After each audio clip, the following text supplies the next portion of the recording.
हम लोग श्रीमद् भागवतम के प्रथम स्कंद के 13वें अध्याय के 49 और 50 श्लोक का देखेंगे। आज नारद जी जो उपदेश युधिष्ठिर महाराज को दे रहे हैं उसका उपसंहार हो जाएगा। उसके बाद उपसंहार मतलब उनके शोक को निवृत्त करने के लिए जो बोल रहे हैं उसकी बात रुक जाएगी। उसके बाद आगे वो कुछ और बातें बताएंगे, उसको हम आगे देखेंगे। तो आपने सुना था कल श्लोक में कि भगवान इस जगत से भिन्न, ये जगत भगवान से भिन्न नहीं है। इस पे काफी चर्चा हुई। और यद्यपि यहाँ पे विविधताएं दिख रही हैं, भोग्य वस्तुओं और उनके भोक्ता के रूप में अलग अलग दिखाई दे रहे हैं, लेकिन वो सभी भगवान की शक्ति है। तो वहां बोला कि तम पश्य, उन भगवान को ही जगत में विद्यमान देखो। अब मानो कोई पूछे कि वो भगवान कहाँ है और क्या कर रहे हैं, प्रश्न आए भाई आपके देखें तो कुछ चीज देखें तो कुछ कर रहा हो ना, तो भाई व्यक्ति को देखने की बात कर रहे हैं। तम पश्य, तो वो देखने की बात होगी, कहाँ देखें, कहाँ है वो भगवान और क्या कर रहे हैं जो हम देखें, वो है इस श्लोक में अब वर्णन हो रहा है। लिंक समझ पा रहे हैं? आपने पूछा तम, आपने कहा तम पश्य, उन भगवान को देखो, तो वो भगवान क्या कर रहे हैं और कहाँ हैं, मानो ये प्रश्न हो तो ये श्लोक उसका उत्तर दे रहा है। मेरे पीछे बोलिए। सोयमद्य महाराजा, सोयमद्य महाराज, भगवान भूत भावनः, भगवान भूत भावनः, काल रूपो अवतीर्णोऽस्याम्, कालरूपोऽवतीर्णोऽस्याम्, अभवाय सुरद्विषाम्। अभवाय सुरद्विषाम्। उच्चारण करते हुए आपको ध्यान देना हो कि श्याम हलंत प्लस अभवाय, ये ध्यान दीजिएगा, माँ के बाद हलंत नहीं है। हलंत क्यों गायब हो रहा है? क्योंकि उसमें असप्लाई हो रहा है अभवाय शब्द से।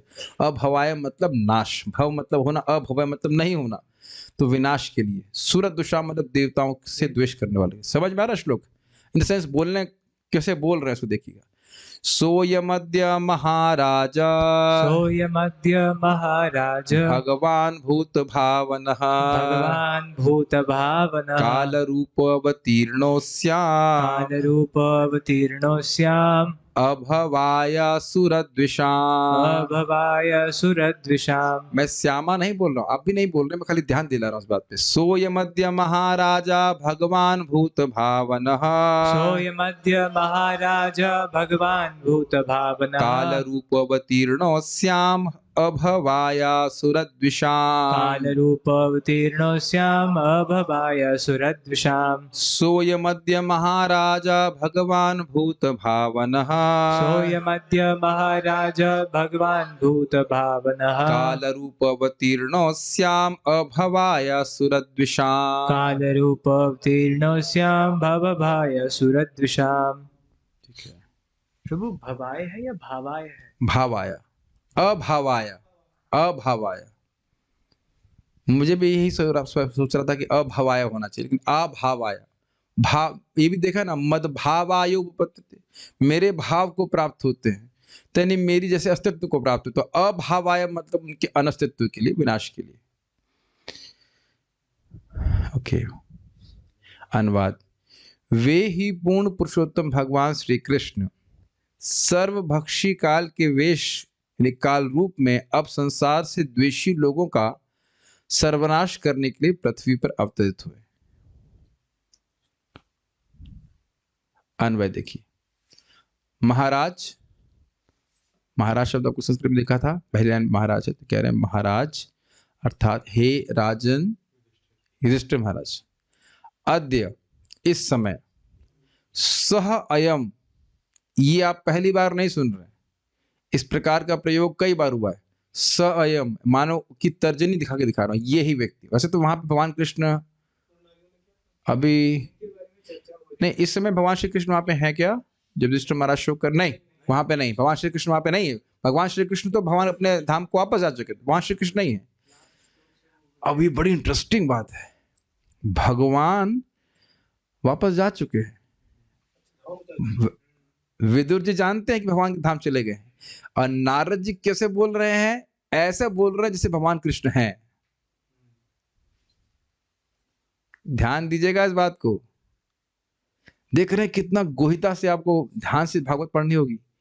विदुर जी जब लौट के आए हैं तो उससे पहले सबका भगवान अपने धाम को जा सके हैं कि नहीं? वो नहीं बोले। उसके बाद कुछ महीने तक रहे, कुछ नहीं बोले। अभी अभी अर्जुन वापस नहीं आए। तो नारद जी जानते हैं भगवान अपने धाम को चले गए हैं, लेकिन बोल कैसे रहे हैं? एज इफ भगवान कृष्ण अभी भी प्रकट रूप में विद्यमान हो। तो कह रहे हैं सो अयम, वो और कोई नहीं, स अयम, यही भगवान जिनको जानते हैं ना कृष्ण के रूप में, वो वे परमेश्वर भगवान श्री कृष्ण भूत भावना। भूत भावना का मतलब होता है भूत का अर्थ यहाँ पे प्रभुपाद जी समझा रहे हैं, जो प्रत्येक सृजित वस्तु के सृष्टा या पिता है, मतलब उनका पालन करने वाले। ठीक है, देखिए भूत के बहुत सारे अर्थ ले सकते हैं। एक आप जीव भूत ले सकते हो, जीवों का पालन करने वाले। दूसरा भूत है पंच महाभूत, उनकी सृष्टा भी भगवान है। तो सभी का बेसिकली सभी के पालक, ये अर्थ आपको ग्रहण करना होगा। वो भगवान मतलब ये भगवान सुरद्विषाम। सुर का अर्थ क्या होता है? देवता। और द्विषाम मतलब द्वेष करने वाले। देवताओं से द्वेष कौन करता है? असुर, दैत्य। तो जो लोग भगवान की इच्छा के विरुद्ध है उन्हें, अभी जानते ही हैं स्वर का अर्थ होता है जो भगवान से सुर मिलाए, अर्थात भगवान की इच्छा के अनुसार कार्य करे, उसको देवता कहा जाता है। और जो भगवान के विरुद्ध चलता है उसे असुर कहा जाता है। इसलिए प्रभास प्रकार से इसको अनुवाद कर रहे हैं कि जो भगवान की इच्छा के विरुद्ध चल रहे हैं वो सुर द्विषाम कहा जाएगा। उनके अभवाय, उनको निकाल फेंकने के लिए अर्थात उनको विनाश करने के लिए, काल रूप सर्वभक्षी काल के विष में अस्यामा विश्व पर अवतीर्ण अवतरित हुए। देखिए कैसा बात, भाषा क्या बोल रहे हैं? भगवान कृष्ण अवतरित हुए हैं तो ये संदेह नहीं कर कोई संदेह नहीं कर सकता है कि भगवान तो अपने धाम को वापस चले गए। तो ये बात आप जान रहे हैं कि नारद जी क्यों नहीं बोल रहे हैं क्योंकि जैसे विदुर जी बोलते तो युधिष्ठिर महाराज को दुख होता। युधिष्ठिर महाराज पहले से शोकाकुल हैं अपने चाचा ताऊ और ताई के जाने से। अब अगर यह सुन लेंगे कृष्ण भगवान चले गए तो प्राणी छोड़ देंगे। तो इसलिए नारद जी उस समय ये बात नहीं बोलना चाहते। इसलिए देख रहे हैं कैसे बोल रहे हैं कि भगवान कृष्ण अभी भी विद्यमान है। इसीलिए पिछले श्लोक में बोला तम पश्य, उनको देखो। अब पिछले श्लोक से लिंक समझने का प्रयास कीजिए। तम पश्य का अर्थ क्या था? उनको देखो। तो कहां देखे समझ में आ रहा है? इसी जगत में देखो, अवतीर्ण हुए हैं, देखो। और किस लिए हुए हैं? काल रूप में। तो अब जरा श्लोक देखिए। सो अयम अद्य, वो अयम सह मतलब वो, अयम मतलब यही, वो ही भगवान श्री कृष्ण अद्य इस समय महाराज अर्थात हे महाराज युधिष्ठिर। कैसे हैं? वो कह रहे हैं भगवान है, षड ऐश्वर्य पूर्ण है। और क्या है? भूत भावना, सभी जीवों के पालक है, सभी वस्तुओं की सृष्टा है। तो वो है कृष्ण। किस लिए अवतीर्णित हुए हैं? काल रूपो अवतीर्णो श्याम। अश्याम मतलब इस जगत में वह काल रूप में अवतीर्ण हुए हैं। काल का रूप का क्या होता है? कालोस्मि लोक क्षयकृत प्रवृद्धो, सबका क्षय करने वाला है। किस लिए काल रूप में अवतरित हुए हैं? तो कह रहे हैं अभवाया सुरद्विषाम, जो द्वैताओं के देशी हैं अर्थात उन लोगों के द्वेषी हैं जो भगवान के अनुगत्य हैं, उनका विनाश करने के लिए। तो अब स्वाभाविक सी बात है, हम लोग कल भी चर्चा कर चुके थे कि भगवान का जो मिशन है उसको देखो और उसमें तुम क्या सहयोग कर सकते हो यह देखो। ये सुना, याद है कल बात हो रही थी कि भगवान का क्या मिशन है। जैसे हम लोग स्पष्ट देख रहे हैं कि महाप्रभु का क्या मिशन है, पूरे विश्व में हरि नाम संकीर्तन का प्रचार होना चाहिए।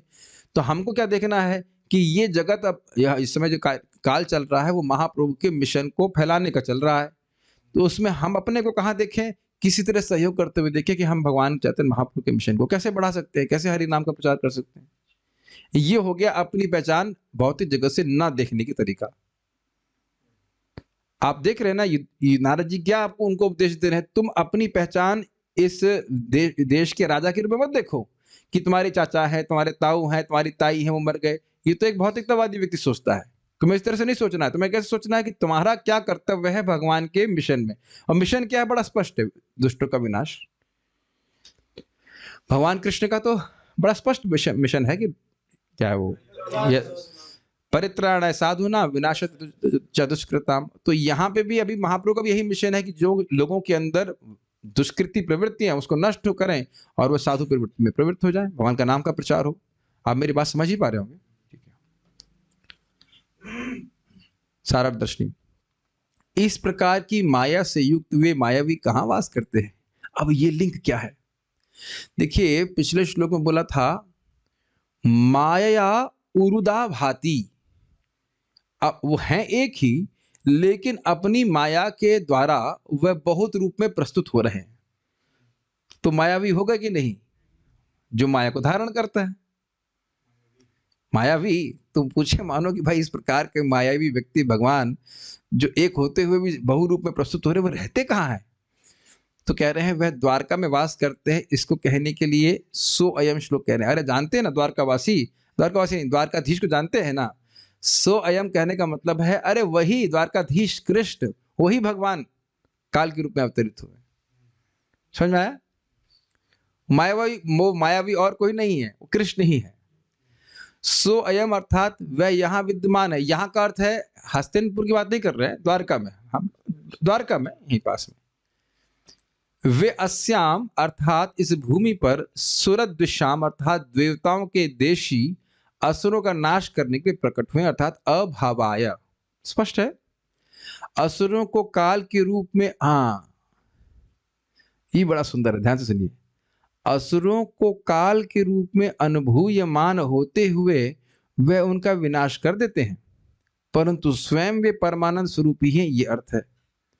देखिए संस्कृत में था भगवान भूत भावना, तो वह तो अपने स्वरूप के आनंद में रहते हैं, लेकिन असुरों को वह काल रूप में दिखते हैं। नहीं समझ में आ रहा है? भगवान काल रूप में सबको नाश कर रहे हैं, तो नाश करने के लिए आप कहेंगे बड़े मूड खराब करना पड़ेगा अपना। नहीं लग रहा आपको? किसी चीज का नाश करने के लिए क्या मूड नहीं खराब करना पड़ेगा? गुस्सा या क्रोध तमोगुण को स्वीकार करना पड़ेगा। तो कह रहे ना, वो उनको काल रूप में दिख रहे हैं। काल रूप अवतीर्णोयम, अवतीर्ण अस्याम लिखा है ना, अस्याम। इस जगत में काल रूप में अवतरित हुए हैं, लेकिन वो काल रूप किसके लिए है? जो सूरत शाम, जैसे काल सबको खींचने वाला, खत्म करने वाला, उसलिए भगवान उस रूप में दिख रहे हैं। भक्तों के लिए काल रूप में नहीं आते। जैसे आप उदाहरण को समझते ही हैं कि बिल्ली अपने ही मुख से चूहे को भी पकड़ती है और अपने बच्चे को भी उठाकर इधर से उधर ले जाती है, लेकिन एक बच्चा क्या अनुभव कर रहा है? मेरी माँ कितना प्रेम कर रही है। और चूहा क्या सोच रहा है? साक्षात मृत्यु। अब तो समझ में आ रहा है? व्यक्ति वही है। जब बिल्ली ऐसा कर सकती है, भगवान नहीं कर सकते। ठीक है, बड़ी सुंदर बात है ना। एग्जाम्पल आप विचार करें तो, बिल्ली अपने बच्चे को पकड़ी है किस लिए? ये स्थान अब सुरक्षित नहीं है, अगर हम ठीक ठीक समझे तो। अब तुमको पकड़ कर उठा करके कहीं और किसी सुरक्षित स्थान में ले जाती हूँ। मैं गलत कुछ कह रहा हूं तो जरा समझिए, इज इट नॉट? यहां से चलो हम कहीं और लेके जाते तुमको, लेकिन वो दूसरा स्थान भी सुरक्षित स्थान ही है। कितनी गंभीर बात है ना। Very amazing, is it not? How a devotee is taken by Krishna. एक भक्त भगवान के द्वारा किस प्रकार से एक स्थान से और स्थान पे ले जाया जाता है, बड़ा सुंदर एग्जाम्पल। आज भी प्रभुपाद जी का ना, महाराज जी का प्रवचन सुन रहा था, तो उसमें वही बात बता रहे थे। पूर्व अभ्यास से न तेने व हिरियते ही वशोपि सह। पिछले अभ्यास के, पिछले जन्म के अभ्यास के द्वारा हम फिर आकर्षित होंगे भक्ति में। यद्यपि मानो भगवान के पास ना भी जा पाया, फिर भी अवश्य उसे पता नहीं कि भक्ति के सिद्धांतों के प्रति क्यों आकर्षित हो रहा है, फिर वो उधर आकृष्ट होगा। कितना सुंदर पथ पे हम किसी भी व्यक्ति को ले आते हैं, अगर कदाचित थोड़ा भक्ति करता है तो। कितना सुंदर बात है। यानी यहाँ बात आ रही तो बोल दे, यहाँ पे आगे बढ़ते हैं। बाल प्रबोधनी, ऐसा भगवान इस समय कहाँ है? कैसा भगवान? जिसका वर्णन पिछले श्लोक में हुआ, जो माया के द्वारा बहुत रूप में प्रस्तुत हो रहे हैं, स्वदृक हैं, स्वयं प्रकाश हैं, और क्या गुण सुना था हमने? अंतो अनंतरो भाति, बाहर से भोग वस्तु में भी वही प्रस्तुत कर रहे हैं, जीव के उसको भोग प्रदान करवा रहे हैं, बहुत सारे भगवान कार्य कर रहे हैं। तो इस प्रकार के भगवान अद्भुत ही कहाँ है? यदि यह अपेक्षा हो तो यह श्लोक कह रहे हैं। मोटा मोटा वही लिंक है। अब थोड़े थोड़े शब्दों को और बता रहे हैं। महाराज शब्द के द्वारा संबोधित करने से आशय है कि उन भगवान की कृपा से ही आपकी हर प्रकार की समृद्धि है, जो आप इस प्रकार से महान वैभव से युक्त हैं। स्वयं उन्हीं भगवान के द्वारा आपको प्राप्त है महाराज। कितना सुंदर अर्थ लिए ना। आज आप महाराज हैं तो उन भगवान की ही कृपा से है, ये कहने का आशय। कितना सुंदर अर्थ लिया गया। हे महाराज, वह भगवान इस समय भूमि पर अवतरित हुए श्री कृष्ण ही है। स अयम, स मतलब वह का मतलब कौन? कृष्ण। ईश्वर, ईश्वर हम परम पिता परमात्मा नहीं, स का यहाँ सीधा अर्थ है भगवान कृष्ण। किस लिए वे अवतरित हुए हैं? यदि ये अपेक्षा हो तो कहते हैं अभवाय सुरदुषाम, अर्थात दैत्यों के विनाश के लिए। अभवाय मतलब विनाश करने के लिए। ये समझ पा रहे हैं अभावाय का अर्थ क्या होता है? नहीं, बाहर निकाल के फेंकना तो किया जा रहा है, लेकिन वस्तुतः भावाय का मतलब नाश करने। ये कह सकते हैं जगत से बाहर निकाल के फेंक रहे हैं, ठीक है, वो कह सकते हैं, लेकिन बेसिकली नाश करने, विनाशाय। दैत्यों का विनाश करने में समर्थ कैसे हैं? तो बड़े शक्तिशाली होते हैं। दैत्य से आक्रांत थी पूरी भूमि। यदि यह अपेक्षा हो तो कहते हैं भूत भावना। भूत अर्थात भक्त जनों का जो पालन करने वाले हैं। देखिए, थोड़ा अलग अर्थ लिया। ऐसे भगवान भक्त जनों के पालन के लिए यह भाव है। ये समझ में आया? भक्तों को परेशान कर रहे थे दैत्य, इसलिए उनको नाश कर दिया। समझ आया? किस प्रकार दैत्यों के विनाश में इनकी शक्ति प्रस्तुत है, तो इस पर कहते हैं काल रूप में। अब आप जानते हैं कि काल रूप में कहने का आशय यह हो गया कि काल की गति को कोई रोक नहीं सकता है। जब कह रहे काल रूप अवतीर्णो अस्याम, जैसे काल की गति अप्रतिहत है कि नहीं, इसको रोक नहीं सकता, उसी प्रकार से भगवान अब असुरों का विनाश कर ही रहे हैं और कोई इसको रोक नहीं सकता। यही तो भगवान ने 11वें अध्याय भगवद गीता में बताया है। ऋते ताम भविष्यन्ति सर्वे, तुम लोगों को छोड़कर सारे मारे जाएंगे। देखो, सारे लाइन से दिखा दी, देखो सारे मारे गए हैं। अर्थात तुम लड़ाई करो या ना करो, ये सारे मारे जाएंगे। अप्रतिहत समझते हैं, जिसको रोका नहीं जा सकता। तो काल रूप से कहने का आशय यह हुआ कि भगवान अब इन लोग नाश इनका कर ही रहे हैं, कर ही रहे हैं और कोई रोक नहीं सकता है। अप्रतिहत उनकी शक्ति है। अप्रतिहत समझ रहे हैं, जिसको कोई आप रोक नहीं सकते। इंग्लिश में कहेंगे अनस्टॉपेबल। तात्पर्य, मनुष्य की 2 श्रेणियां हैं, द्वेषी तथा आज्ञा पालक। चूंकि परमेश्वर एक हैं और वे सभी जीवों के पिता हैं, अतएव द्वेषी लोग भी उन्हीं की संतान हैं, लेकिन वे असुर कहलाते हैं। किंतु जो जीव सर्वोपरि पिता के प्रति आज्ञाकारी हैं, वे देवता कहलाते हैं, क्योंकि वे जीवन की भौतिक अवधारणा द्वारा कलुषित नहीं होते। कुछ कुछ बातें समझनी होंगी। एक बात तो यह है कि आसुरिक भाव में 2 चीजें हो जाती हैं। अगर वो मान भी लेंगे कि भगवान है, तो ये नहीं माने, उनकी आज्ञा नहीं मानेंगे। मान भी लेंगे, अगर स्वीकार कर लेंगे कृष्ण भगवान है, तो भी उनकी भावना ये रहेगी हम मानेंगे नहीं, उनकी बात नहीं मानेंगे। आपने देखा गुंडे लोग क्या करते हैं? यही गुंडे की प्रवृत्ति, उनको पता है कि नियम क्या है और उस नियम को वो भंग करेंगे। जेब कतरों को सारे नियम पता रहते कि नहीं करना चाहिए, लेकिन वो पकड़ पकड़ के उसको नियम भंग करेंगे। जैसे कि याद आ रहा है मुझे, जगाई मधाई, वह भी धर्मशास्त्र पढ़ते। वो पता है क्यों? वो सुनते कि कौन से पाप हैं जो हमसे छूट गए। भाई ये तो हमको एक अद्भुत ही टू डू लिस्ट। अच्छा, वो घर नहीं जलाया यार, तो वो उसका क्या कहते हैं, मर्डर नहीं किया ब्राह्मण का, तो वो तो रह ही गया। तो ऐसे ढूंढ ढूंढ कर सोचते कि कौन सा पाप रह गया हमसे करने के लिए, तो वह करते। तो ये सब आसुरिक प्रवृत्ति है। ठीक है, ये अनाज्ञाकारिता है भगवान के प्रति।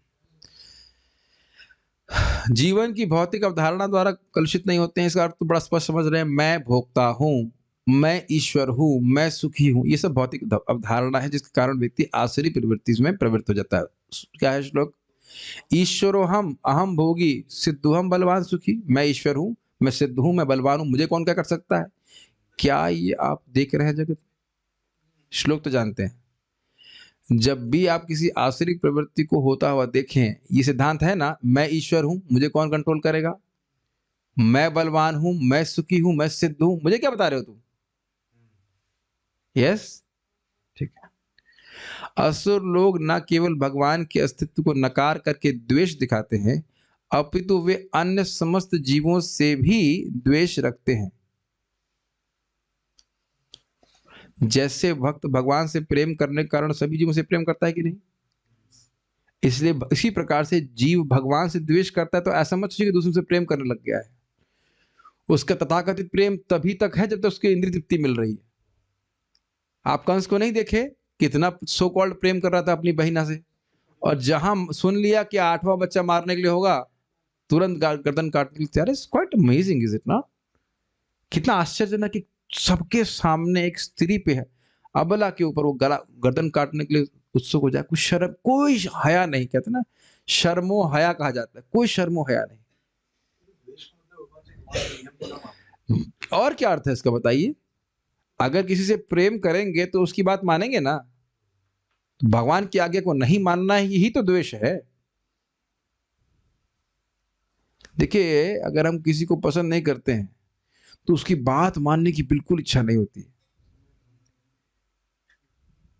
और बड़े की बात छोड़ दीजिए, छोटा भी है अगर मान लो, और आपको कोई सही बात बोलेगा तो अगर वो व्यक्ति पसंद नहीं तो आप बात मानोगे नहीं। ये आपने देखा है अपने जीवन में, जिसको आप पसंद नहीं करते उसकी कोई बात पसंद नहीं आती। Is it not? और जो अच्छे, जैसे उसको आप अच्छी लगते हैं या आपको जो व्यक्ति अच्छा लगता है वो कुछ खराब भी बोलेगा, हाँ आप तो हमारे सबसे बड़े शुभचिंतक हैं, हाँ सुहृद है। सभी जीवों के सुहृद हो या नहीं, हमारे जरूर है आप, है कि नहीं? अरे देखा है, शराब लोग इसी प्रकार से पिलाते हैं ना। ठीक है, उधर हम क्या बात स्मरण करने लगे। जगत में असुरों के प्राधान्य को कभी कभी भगवान उनको पूरी तरह विनष्ट करके ठीक करते हैं और पांडव जैसे देवताओं का राज स्थापित करते हैं। स्पष्ट है, छद्म रूप में काल नाम की उनकी उपाधि महत्वपूर्ण है। वे रंचमात्र भी भयावह नहीं है, अपितु वे शाश्वतता, ज्ञान तथा आनंद के दिव्य रूप हैं। जो भक्त हैं उनके सामने उनका वास्तविक रूप प्रकट होता है, किंतु जो अभक्त हैं उनके लिए वे काल रूप में प्रकट होते हैं, जो उनका कारण रूप है। कारण रूप है मतलब कॉजल रूप है, इज इट नॉट? सर्व कारण कारणम, इस जगत में सब कुछ हो रहा है किसके अधीन होकर? काल के रूप में, इसलिए कह रहे हैं कारण रूप। समझ में आ रहा होगा? ये बड़ा स्पष्ट है। जो लोग ईश्वर को नहीं मानते, क्या वो काल को भी नहीं मानते? What is the answer? मानना ही पड़ता है कि नहीं? जो भगवान को नहीं मान रहा है वो काल को बिल्कुल मान रहा है। काल कहेगा कि अब बुढ़ा हो तो बुढ़ा होना पड़ेगा, देख पाए या ना देख भी तो रहे, सही बात है, इतने समय बाद में बुढ़ा होऊंगा। इसीलिए तो अब हम हमारे कानों में शब्द ऐसे पड़ता है कि कोई व्यक्ति था, वो कह रहा था अभी हम 40 साल के, अभी नहीं भोग करेंगे तो आगे कब भोग करेंगे? तो काल से भय है ना। समझ में आ रहा है कि नहीं आ रहा है? दिख रहा है ना भाई, भगवान दिख रहे हैं कि नहीं दिख रहे? काल तो दिख ही रहा है कि आगे 50 साल बाद हमारी क्षमता नहीं रहेगी। Is it not? कह दीजिए काल से डरते नहीं, काल से सब डरते हैं भाई।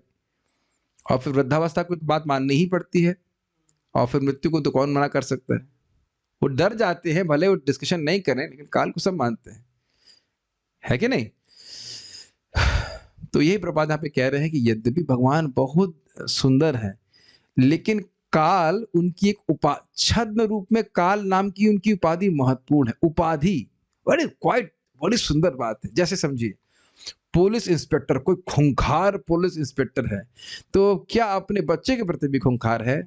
बच्चे को तो लॉलीपॉप ला के देगा और बहुत सुंदर सुंदर वस्तुएं ला के देगा, उसको लगा मेरे पापा कितना प्रेम करते हैं, माय पापा इज सो पावरफुल, ऐसे बोलेगा ना कि मेरे पापा कितने शक्तिशाली हैं, ये है, बड़ा सुंदरता से वो वर्णन करेगा। लेकिन अब वो जेब कतरे को जब झापड़ मार रहा होगा धाए धाए करके, तो उसको सोच भी नहीं पाएगा कि भाई यही व्यक्ति कितना प्रेमी है, एक पापा भी। Is it not? तो भगवान यहाँ पे लोग, अच्छा छद्म रूप प्रभुपाद क्यों कह रहे हैं? क्योंकि ये लोग नहीं समझ पा रहे हैं कि कृष्ण ही काल रूप में है। ये बड़ा विचारनीय बात है। हमने उदाहरण तो दे दिया पुलिस इंस्पेक्टर का, लेकिन पुलिस इंस्पेक्टर की शक्ल तो फिर भी देखी जाती है, और मान लो कुछ ऐसे ढक करके पीटना शुरू करे तो समझ ही नहीं आएगा कि पीट कौन रहा है। कभी कभी ऐसा किया जाता है कि लोगों के चेहरे के ऊपर कंबल डाल देते हैं, फिर पिटाई करते हैं। हाँ, ये सुना है हमने सरकार से। तो मालूम ही नहीं चल रहा है कि किसकी पिटाई हो रही है, कौन, मतलब ये तो मालूम चल रहा है किसकी पिटाई हो रही है, कौन पीट रहा है नहीं समझ में आ रहा है। एकदम सही बैठ रही ना उपमा। अब सब ध्वंस हो रहा है, लोग काल के प्रभाव में सब ध्वंस हो रही है, सारी सारी योजनाएं, लेकिन लोग समझ नहीं पा रहे हैं कि काल के कारण हो रहा है। अच्छा, आपकी धुलाई हो चुकी है। अच्छा, आपने पीटा था। ओ अच्छा अच्छा, पाप करके आए सारे।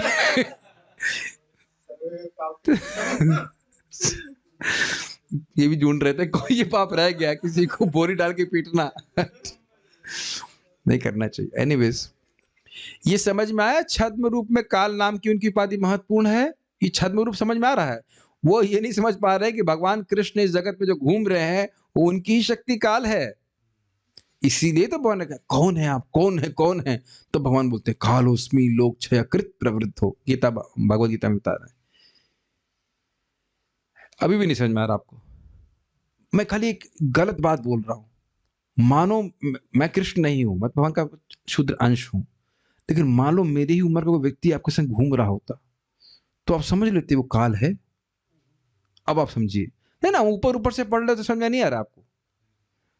हमारे ही बीच मानो भगवान कृष्ण घूम रहे होते तो आप नहीं समझ पाते कि यही काल है। एग्जैक्टली, बड़ा सुंदर उत्तर दिया उन्होंने। बात बोल रहे हैं कि सीबीआई का एजेंट हो सकता है हमारे बीच में कोई ब्रह्मचारी भी घूम रहा हो। For example. लेकिन तो नहीं जानेगा ना कि भाई ये सीबीआई के एजेंट छद्म रूप में घूम रहा है कि नहीं घूम रहा है। लेकिन ये तो आप एक उपमा दे रहे हैं, लेकिन काल कितनी बड़ी शक्ति है। वो काल पूरे ब्रह्मांड को चला रहा है। तो उस समय जो व्यक्ति भगवान के तत्व को ना जान रहा हो वो कभी नहीं सोच सकता कि 16 साल का लड़का काल है। ये 16 साल से बड़े तो है नहीं भगवान। हाँ, सभी के लिए, सबको मारने वाले, सब कुछ करने वाले। और आपको याद है ना भीष्मदेव, भीष्मदेव भी कह रहे थे, मानो युधिष्ठिर महाराज पूछे कि भाई इनके अस्यानुभाव, इनके अनुभव को कोई नहीं समझ रहा है तो इन्हीं से पूछ लेते हैं कि क्या क्या चाहते हैं। तो उन ऊपर कोई फायदा नहीं है। ये उनको पूछोगे आप क्या चाहते हैं तो खुद बड़ा भ्रम, आपको क्या सामने नाटक करने लग जाएंगे। अरे मैं क्या हूँ, मैं क्या इतना बुद्धिमान हूँ जो सब जानता हूँ। ऐसा भ्रम प्रस्तुत कर देंगे। तो इसीलिए कह रहा छद्म रूप में काल नाम की उपाधि महत्वपूर्ण है। कितना सुंदर शब्द प्रभुपाद यहाँ पे इस्तेमाल कर रहे हैं। तो समझ में आया, भक्तों के लिए आनंदमय और असुरों के लिए काल रूप। और भक्तों के लिए आनंदमय है, ये तो आप वक्तव्य सुन चुके हैं हस्तिनापुर की स्त्रियों का, पांडवों की स्थिति, जब भगवान जा रहे हैं कितना विरह का अनुभव कर रहे हैं। और उसके बाद कुंती महारानी का, सभी भक्तों का अपने महत्व, सॉरी, वक्तव्य सुन लिया, उनका वक्तव्य मतलब उनके वचन सुन लिए। सभी लोग भगवान से प्रेम कर रहे हैं। काल से कौन प्रेम करता है? तो देख लिया, हमारी दृष्टि चेंज हो जाने से, हमारा एटीट्यूड चेंज हो जाने से भगवान का अलग स्वरूप हमारे सामने प्रस्तुत होता है।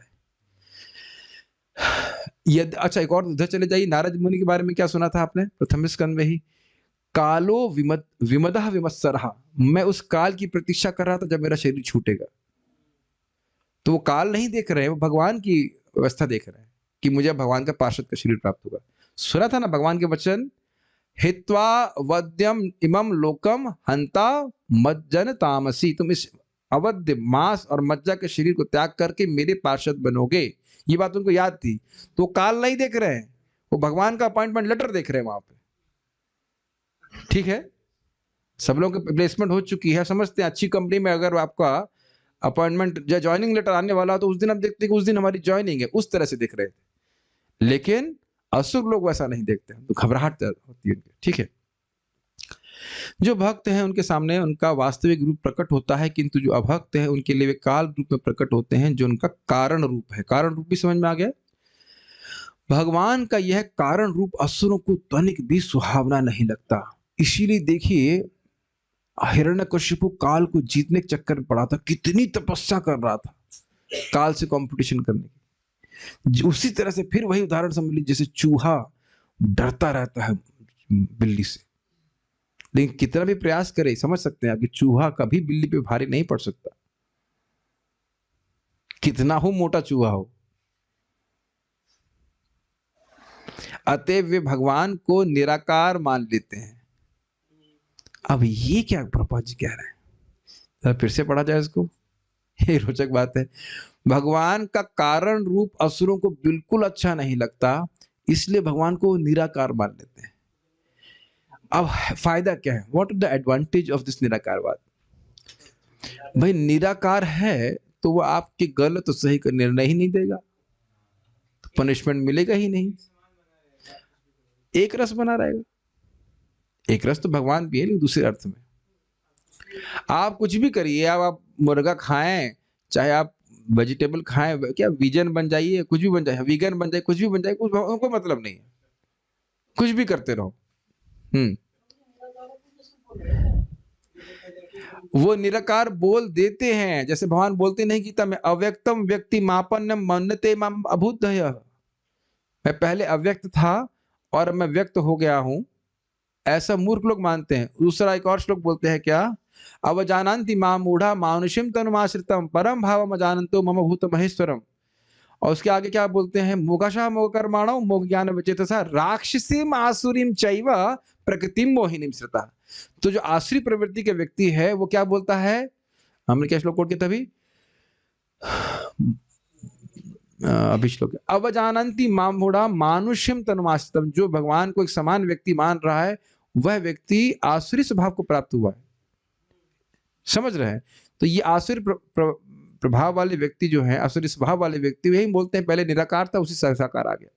तो निराकार बनने में बड़े बहुत तेज रहते हैं। क्यों बड़ा स्पष्ट समझ में आ रहा होगा, हमें कोई नियम नहीं पालन कर।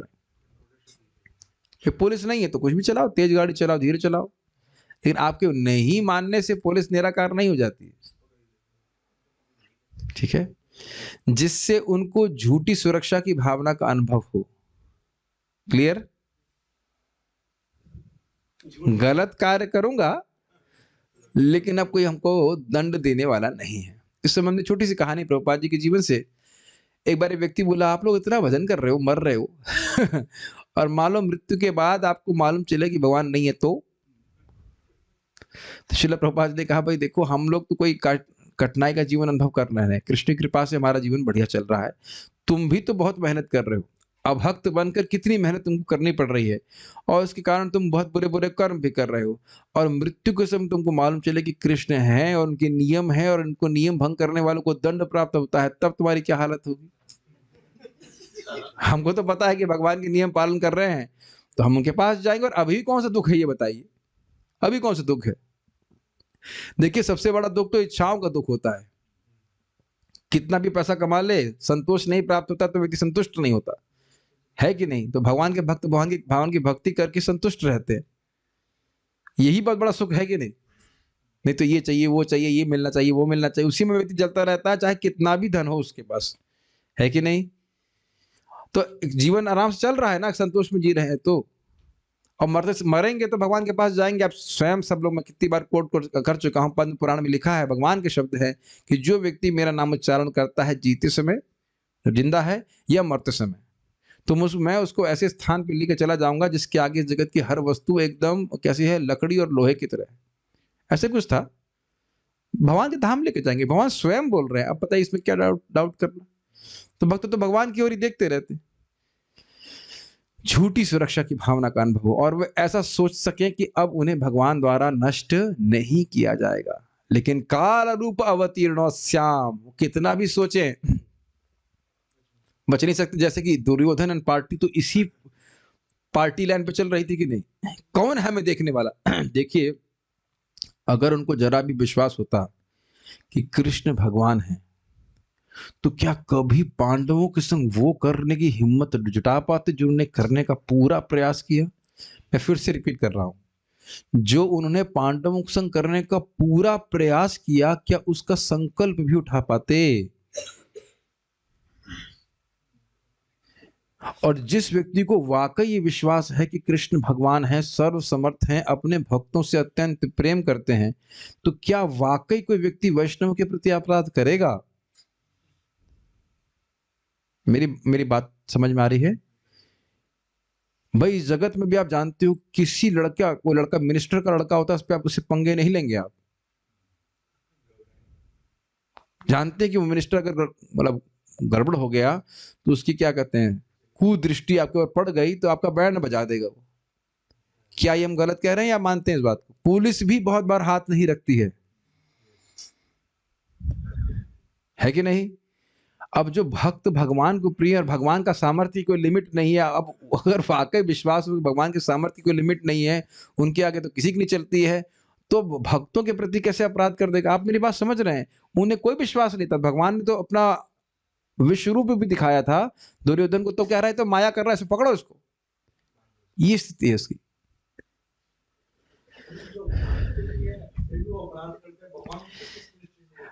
अब भक्त हैं और अपराध कर रहे हैं, तो देखिए डिपेंड करता है वो किस तरह का अपराध है। देखिए एक होता है कि अनजाने में अपराध कर दिया। फॉर एग्जाम्पल मान लीजिए मैं खांस रहा हूँ कर खांस दिया, इतने में कोई सीनियर डिवोटी सामने चले गए, तो भी एक अपराध है। अब मैं जानबूझ करके मुंह पे खांसू किसी की, तो कुछ अंतर पड़ गया कि नहीं पड़ गया? तो देखिए जो अनजाने में अपराध कर रहे हैं उनके लिए भगवान व्यवस्था करते हैं कि उनको ज्ञान प्राप्त हो जाए, और अगर वो थोड़ा सा नम्र है, किसी के अनुगत में चल रहा है, तो मान जाएगा हाँ भाई हमसे गलती हो गई, हम क्षमा मांग लेंगे। लेकिन जब अनुगत में नहीं चलता होता है तो फिर बहुत प्रॉब्लम हो जाती है, बहुत प्रॉब्लम हो जाती है। देखिए इस पे कह रहे हैं कि हम अपराध करना नहीं चाहते हैं और फिर भी अपराध हो जाता है, तो ये तो स्वाभाविक सी बात है भाई। आप अपराध तभी करेंगे जब सेवा होगी। जैसे एक बहुत अच्छा बात भक्त बता रहे थे, मान लो आप शालिग्राम को स्नान करा रहे हैं, अब शालिग्राम जी मान लीजिए हाथ से फिसल गए तो फिसल ही गए अब ऐसा तो नहीं कि अब शालिग्राम जी की सेवा ही बंद कर देंगे। तो बड़ा सुंदर है, वृत्तस्य तो अपराध, श्लोक भूल जाता हूं, अपने सेवक के बड़े बड़े अपराध को भी भगवान नहीं गिनते। लेकिन कैसा सेवक? सिंसियर सेवक, जो अपराध नहीं करना चाहता है। अनजाने में कोई अपराध हो जा रहा है, भाई शालिग्राम को आप गिराना ही नहीं चाहता, हाथ से फिसल गए तो आपका भगवान का त्रिशूल सारे चक्र लेके उसके पीछे भागेंगे। हाँ, अपने प्रति जो भगवान के प्रति जो अपराध जाने जाने हो जाता है, उसको हरि नाम करते हैं वो हट जाता है। अब देखो जैसे मान लो हम दीप दान कर रहे हैं, तो हमने सुना ना कि लाल कपड़े का दीपक नहीं अर्पित करना चाहिए, नीले कपड़े का नहीं करना चाहिए, तो सच्चा भक्त तो अवॉइड करेगा उसको। अब तक जो गलती करती आया सो आया, लेकिन वो भगवान उसको सामने ज्ञान दे रहे हैं तो कुछ सोच कर दे रहे हैं ना कि उसका वो गलती सुधरे। जैसे मैं एक उदाहरण दे रहा हूँ कि एक सन्यासी हमारे मंदिर में थे, तो ऑल्टर खुला हुआ था, अभी कुछ दिन पहले की बात है, मंगल आरती की बात। तो एक भक्त आए, उन्होंने सन्यासी को प्रणाम किया और उनकी टांग भगवान की तरफ थी। बताइए अपराध हुआ कि नहीं? एक तो आपने मंदिर में प्रणाम किया और भगवान का ऑल्टर खुला हुआ है और प्लस टांग भी भगवान की तरफ हुई। तो मैंने उनको खाली इंगित कर दिया कि प्रभु ऐसा नहीं करना चाहिए, तो उन्होंने स्वीकार कर लिया, हाँ अच्छा किया आपने मुझे बता दिया। Is it not? तो अगर हम मान लीजिए हम अपराध, हमसे कुछ हो रहा है और उसको हम लोग जो सेवा अपराध कुछ भी हमको कोई बता रहा है जो मतलब हमारा हित चाहता है, ऐसा नहीं कोई हमसे कोई द्वेष कर रहा हो, स्वीकार करके सुधारने में क्या कठिनाई है? जैसे एक व्यक्ति था, वो भक्तों की महिमा नहीं समझता था, उसने बहुत वैष्णव की निंदा करी, तो महाप्रभु के पास आके पूछा कि मुझे क्या करना चाहिए? तो उन्होंने कहा कि देखिए आगे से आप निंदा मत कीजिएगा, जिस मुख से आपने जहर पिया है उसी मुख से अमृत पीजिए। ठीक है ना? ये बात बड़ी गंभीर है, बारंबार इस बात की जिज्ञासा होनी चाहिए कि कहाँ मेरे से अपराध बन रहे हैं उसको हम रोकें, और कहाँ मेरे से मैं कैसे भक्ति में प्रगति करूं। यही जिज्ञासा जीवन में करनी है, कैसे भक्ति में प्रगति कर सकूं और कैसे अपराधों से बच सकूं। और अगर हमारी ये भावना है ना कि हम कैसे वैष्णव को सुखी कर सकें, ये भगवान बहुत खुश कर देंगे। अब मैं फिर से रिपीट कर रहा हूं, अगर कॉन्स्टेंटली आपकी ये भावना है कि हम भक्तों को कैसे सुखी कर सके, हर एक का अलग अलग सामर्थ्य है, लेकिन अगर आप ये भावना रख रहे हैं तो आप कुछ गलती भी हो जाती है तो भगवान देख रहे हैं कि आपकी भावना ठीक है। Does that make sense?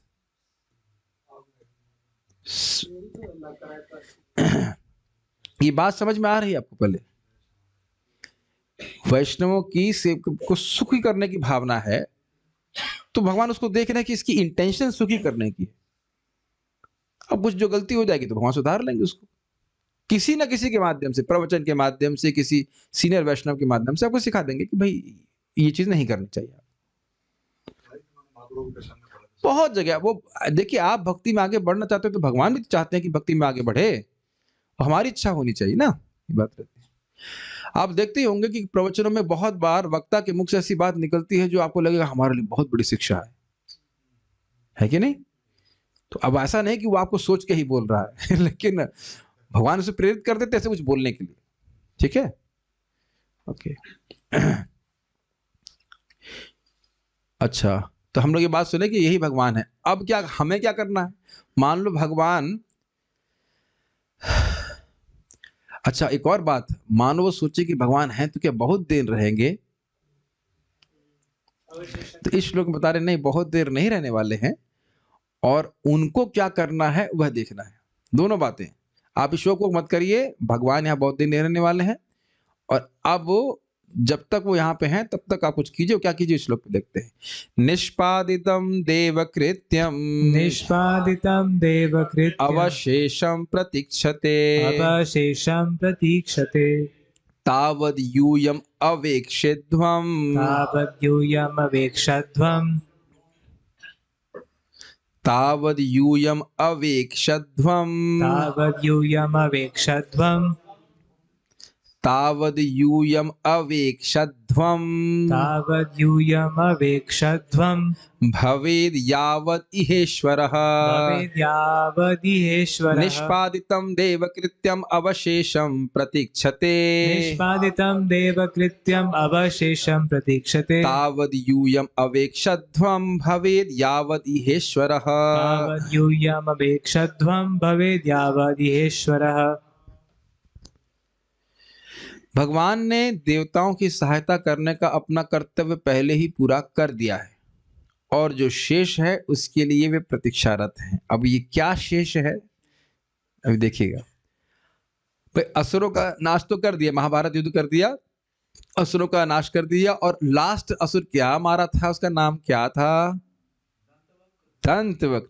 Dantavakra को मारने के बाद भगवान ने किसी का वध नहीं किया, लास्ट था, ठीक है, मां उसको मार के लास्ट था। अब जो कुछ कार्य शेष है उसकी वह प्रतीक्षा कर रहे हैं, जबकि अभी बताएंगे। आप सभी पांडव तब तक प्रतीक्षा कर सकते हो जब तक भगवान इस धरा पर उपस्थित है, अर्थात जब जैसे भगवान इस धरा से चले जाएं आपको इस जगत में रहने की कोई जरूरत नहीं। एकदम वही मैसेज फिर से आ रहा है, आप यहाँ इस जगत में किसी के नहीं हैं, आप एकमात्र भगवान के हैं। भगवान यहाँ से जाएं, आप भी यहाँ से जाओ। तो देख रहे हैं कुछ डिस्टेंस कर रहे हैं युधिष्ठिर महाराज के जगत से। वैसे तो वैसे भी विरक्ति हैं, पहले से आप सुन चुके, उनके भोग की कोई इच्छा नहीं थी, लेकिन फिर एक तरह से उनको याद दिला रहे हैं कि भगवान अब जाने वाले हैं, भगवान जब तक हैं आप रहिए, अब क्या चिंता कर रहे हैं, कौन चाचा का संग क्या हुआ, ताऊ की संग क्या हुआ, ताई की संग क्या हुआ। Don't be absorbed as a materialist in this world, ये कहना चाहते हैं। भौतिकतावादी व्यक्ति की तरह रोने के लिए, आसक्त होने के लिए आप नहीं है, भगवान के पार्षद हैं। ओके, ठीक है। अन्वय, देव कृत्यम, देवताओं के लिए जो कृत्य यानी कि जो किया जाना था, तो भगवान ने देवताओं की सहायता करने का अपना कर्तव्य, आप पहले सुन चुके हैं, सुरद्विषम अभवाय, अभावाय, जो देवताओं से द्वेषी थे उनको नाश कर दिया, तो देवताओं का कृत्य हो गया कि नहीं? ठीक है, भाई कंस चाणूर आदि जितने सब थे वह देवताओं को परेशान करने वाले थे कि नहीं, तो उनको नाश कर दिया। तो निष्पादितम, पहले ही पूरा कर दिया। निष्पादित शब्द आपने कई बार सुना होगा, संपादित, निष्पादित, ये सब अर्थ आप हिंदी में सुने होंगे शब्द। तो कह रहे हैं देव कृत्यम निष्पादितम, जो देवताओं के लिए, देवताओं के द्वारा अपेक्षित था कि भगवान आके ये करें, तो भगवान ने उसे पूर्ण कर दिया है, असुरों का नाश कर दिया है। क्लियर? अब कह रहे हैं अवशेषम प्रशिक्षते, और जो शेष है उसके लिए वे प्रतीक्षारत है।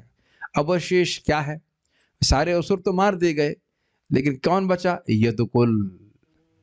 तो यदुकुल का नाश अभी रह गया, उसके लिए प्रतीक्षारत है।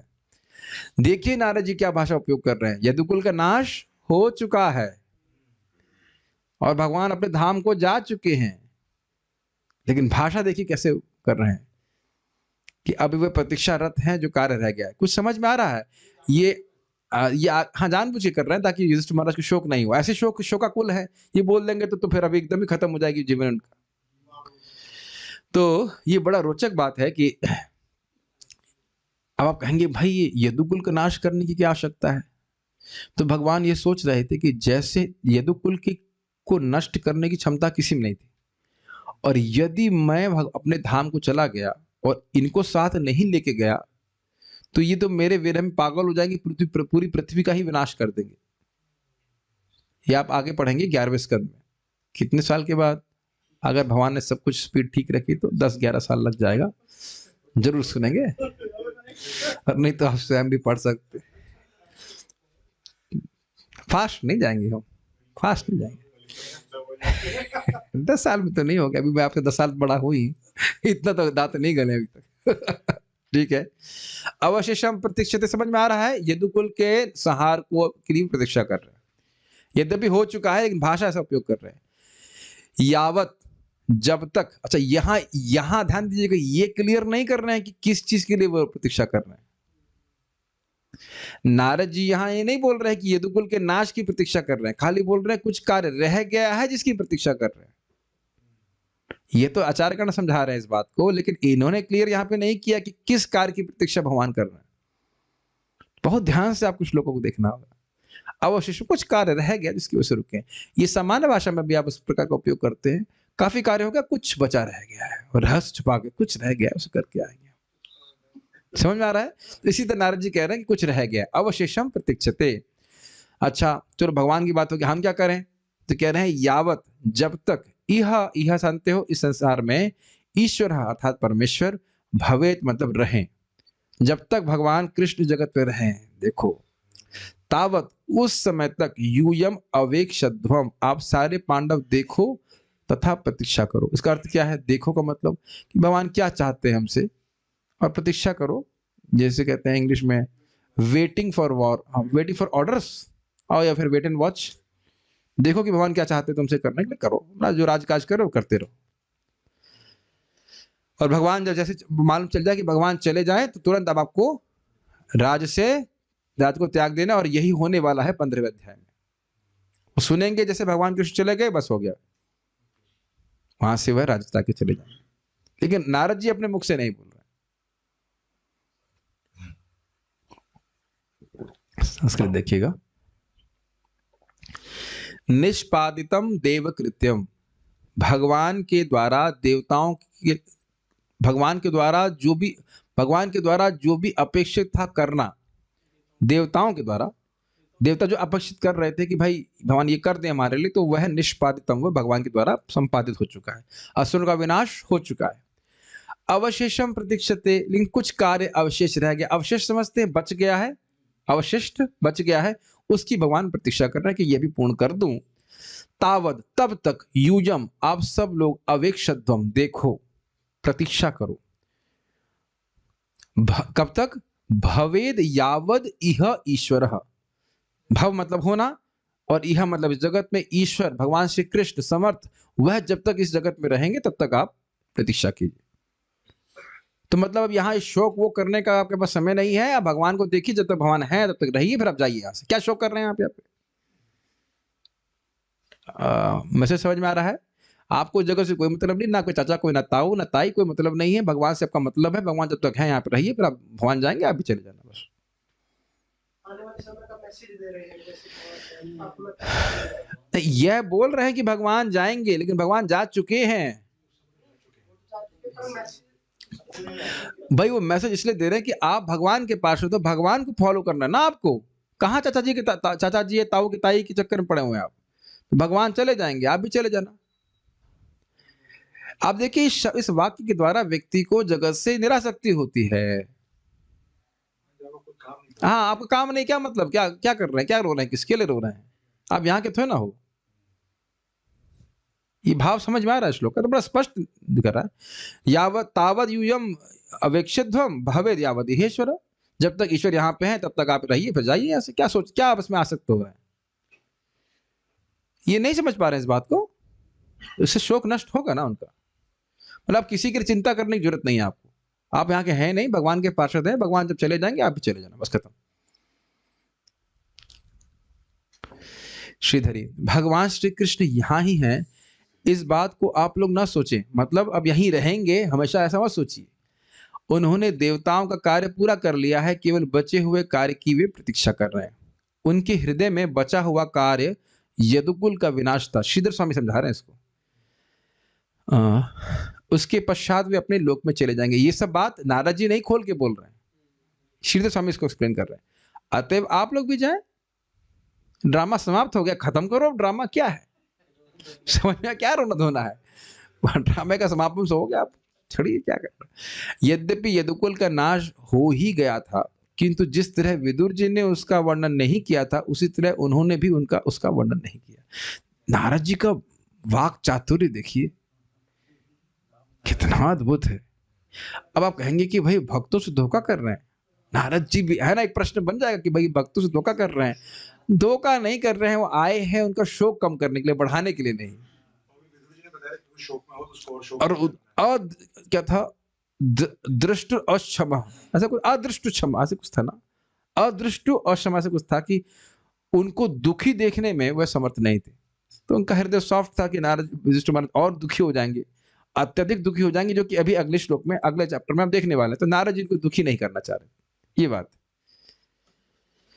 देखिए, धोखा नहीं होता है, मैं पहले भी समझा चुका हूं। कोई मान लो पत्नी है किसी का, उसका पति मर जाता, तो आप उस बारे में नहीं बात कर रहे हो, आप धोखा नहीं दे रहे, जस्ट वो दुख की बात तो अपने आप प्रस्तुत हो ही जाएगी। याद आ रहा है बात बोली गई थी, दुख की बात अपने आप पे आ जाती है, तो इसलिए अब उसको क्या बोलना है, वो खुद नहीं बताना चाह रहे, ये समझना। सारा दर्शनी वह केवल शेष क्रियाओं की प्रतीक्षा कर रहे हैं। कौन? भगवान। विदुर जी की ही भांति नारद मुनि ने यदुकुल के विनाश का वर्णन नहीं किया, जिसके घटित हो जाने के विषय में वे पहले से ही जानते थे। वे मतलब नारद जी, क्योंकि वह उस ऋषि मुनियों की सभा में बीच में थे। उन्होंने शाप नहीं दिया था, जिन ऋषियों ने शाप दिया तो वहां नारद जी भी उपस्थित थे, उनको पता था ये सब होने वाला है। अभी आप देखेंगे कि उनको पता है कि कहां चले जाएंगे धृतराष्ट्र और वो क्या करेंगे, ऐसे बताएंगे। वो भविष्य दृष्टा है, वो त्रिकालज्ञ है, सब जानते हैं। तो ये यदुकुल का विनाश होना था, ये तो नारद जी पहले से जानते थे। भाई देखो, हमको ये सब अजीब सा लगता है, लेकिन ये सब भगवान की लीला है जो हर ब्रह्मांड में होती ही रहती है। कुछ समझ में आता है तो सब जानते ही हैं। तो नारद जी तो हर ब्रह्मांड में घूमते हैं। भाई मान लो ऐसे आप देखा होगा, यहाँ पे कोई कोई पिक्चर व्यक्ति 16, 17, 20, 120, 365 बार भी देखता है, उसको पता रहता है इसके बाद अब क्या होने वाला है। ये तो उदाहरण समझ में आ ही रहा होगा। तो भगवान, हम लोग तो नहीं देख पाते हैं, लेकिन नारद जी तो जहां पिक्चर चल रही होती है, भगवान की लीला चल रही होती है, वहीं पहुंच जाते हैं। कितने समर्थ हैं, उनको पता है कि अब इसके बाद क्या होने वाला है, यदुकुल का नाश होगा। Make sense? ठीक है। अवेक्षध्वम इस क्रियापद का कोई विषय नहीं, बड़ा ध्यान से सुनिए। देखो, क्या देखें ये नहीं बोल रहे। यूयम अवेक्षध्वम, कितना अद्भुत अर्थ लिया है। देखो, तो प्रश्न होगा ना कि देखोगा क्या देखें, ये नहीं बोल रहा है। बहुत अच्छा, देखिए सुनिए। अवेक्षध्वम इस क्रियापद का कोई विषय नहीं है, परंतु इसका अर्थ है कि उन्हें समस्त वस्तुओं को अहम और मम के विषय के रूप में देखना चाहिए। अर्थात इस जगत में अहमता और ममता के अलावा कुछ नहीं है, यानी इस जगत से अपने को अलग करते हुए देखने का प्रयास करो। व्यक्ति अहम बुद्धि कारण अपने को शरीर मान रहा है और शरीर से संबंधित वस्तुओं को मम मेरा मान रहा है, ये देखो। जब तक भगवान इस जगत में है, सुनाई पड़ रहा है, मैं हिंदी बोल रहा हूं ना। जब तक भगवान इस जगत में है, तब तक तुम लोग देखो, क्या देखो? इस जगत को अहमतास्पद और ममतास्पद देखो। व्यक्ति अपने को शरीर मान रहा है और शरीर संबंधी वस्तुओं को मम मेरा मान रहा है। अज्ञान में से लोग पड़े हैं, तुम लोग ज्ञान में स्थित रहकर देखो, शोक मत करो। इसी अहमता ममता के चक्कर में तो आप रो रहे हैं धृतराष्ट्र के लिए। कितना देखो, कहां कहां आचार्यगण लेके गए हैं बात को। यूयम अवेक्षध्वम, ये नहीं, क्या देखो नहीं बोल रहे हैं। पहले बोला था ना तम पश्य भगवान को देखो, अब बोले यूयम अवेक्षध्वम, तुम देखो, क्या देखो नहीं बोल रहे। तो इस तरह से समझा रहे हैं। अद्भुत टीका की भगवान के अंतर्धान के वृत्तांत को सुनकर भी उन्हें हर वस्तु को, सॉरी 2 बार आ गया, इसी प्रकार ही देखना चाहिए। अब ये एक बड़ी अच्छी बात है कि अब जो आगे होने वाला है, अर्जुन लौटेंगे और उनसे युधिष्ठिर महाराज पूछेंगे और फिर उनको मालूम चल जाएगा, वो स्पष्ट बोलते हैं कि हाँ कृष्ण का अंतर्ध्यान हो गया, तब भी आपको शोकाकुल नहीं, मतलब शोक से अभिभूत नहीं होना है, जगत के प्रति निरासक्त होकर जगत को त्याग देना है। तो बहुत अच्छे अच्छे अर्थ यहाँ पे समझ में आ रहे हैं। तात्पर्य, भगवान अपने धाम कृष्ण लोक से, जो आध्यात्मिक आकाश का सर्वोच्च लोक है, इस भौतिक विश्व के देव शास्त्रिकों की सहायता करने के लिए तब अवतरित होते हैं जब जब वे उन असुरों द्वारा अत्यधिक सताए जाते हैं, जो न केवल भगवान से अपितु उनके भक्तों से भी द्वेष रखते हैं। स्पष्ट है। जैसा कि ऊपर कहा जा चुका है, बद्धजीव अपनी ही रुचि से भौतिक जगत के साधनों पर प्रभुत्व जताने की अपनी प्रबल इच्छा द्वारा प्रेरित होकर भौतिक संसर्ग में आते हैं और वे सभी वस्तुओं के नकली स्वामी बन बैठते हैं, अहमता और ममता करने बैठते हैं। इस बात में मैं फिर से बात दिलाऊंगा आपको ध्यान कि हम चर्चा कर चुके थे कि अहस्तानि सहस्तानाम इत्यादि। तो यहाँ पे हम देख रहे हैं कि एक व्यक्ति दूसरे को खा रहा है। तो बात यहाँ पे है कि इस जगत में प्रभुता ये प्रभुत्व जताने की सभी की इच्छा है, इसलिए ऐसे संबंध होना आवश्यक है कि जीवो जीवस जीवनम। मैं सुबह भी ये बात समझा रहा था, फिर समझा रहा हूं, कैच कर पा रहे हैं? मैं किसी का प्रभु हूं तो बेसिकली मैं उसका मास्टर हूं, मैं उसका शोषण करूंगा। तो शोषण तो तभी कर पाऊंगा ना जब वह मुझसे कम समर्थ होगा, और मेरा भी कोई इंटर्न शोषण करेगा जो मुझसे अधिक समर्थ होगा। ये नहीं देख पा रहे हैं आप? ये दिख रहा है जगत में। फल्गुनी तत्र महताम, छोटा छोटा व्यक्ति को बड़ा व्यक्ति खा रहा है, शोषण कर रहा है। तो ये सब व्यवस्था, ऐसी व्यवस्था बनाने की क्या आवश्यकता थी कि जीवो जीवस जीवनम? ये सोचा नहीं आपने? एक जीव दूसरे जीव को भोगे खाए, ऐसी व्यवस्था, ऐसी हिंसात्मक जगत बनाने की जरूरत क्या थी? ये समझ नहीं प्रश्न किया करेंगे आप? क्या भगवान इतने असमर्थ हैं कि इस प्रकार के हिंसात्मक जगत को बनाए? वह हमारी खुद की इच्छा के कारण ऐसा हो रहा है, क्योंकि हर व्यक्ति प्रभुत्व जताना चाहता है। इसलिए कोई व्यक्ति होना चाहिए जिसमें वो प्रभुत्व जता सके कुछ मात्रा में, और इस कारण से वो उससे अधिक समर्थ होना चाहिए। इन टर्न वह भी किसी और व्यक्ति से, वस्तु से हीन होगा जो उसका शोषण करेंगे।